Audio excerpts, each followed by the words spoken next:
चित्तो बाबू education minister है, पैसा नहीं है एडीसी में, पैसा मांगने के लिए भीख मांगना पड़ता अगरतला में।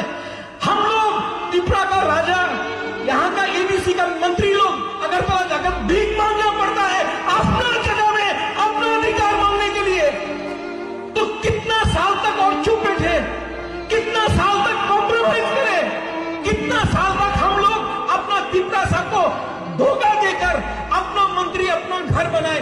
अरे मेरे भाई, मेरे दोस्त, एक बार, सिर्फ एक बार, 3 महीना बाकी है, ये बार फाइट करके पूरा इंडिया को दिखाओ कि बुकुम वाला लोग और अकेला नहीं बैठेगा। अगर आप लोग है ना तो बुबाग्राम कुछ नहीं चाहिए।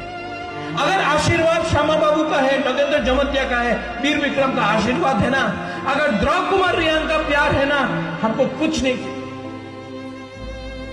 थानसा बोलने में सिर्फ 5 शब्द है, 6 शब्द है। थानसा, मुनखात, पुमखतना।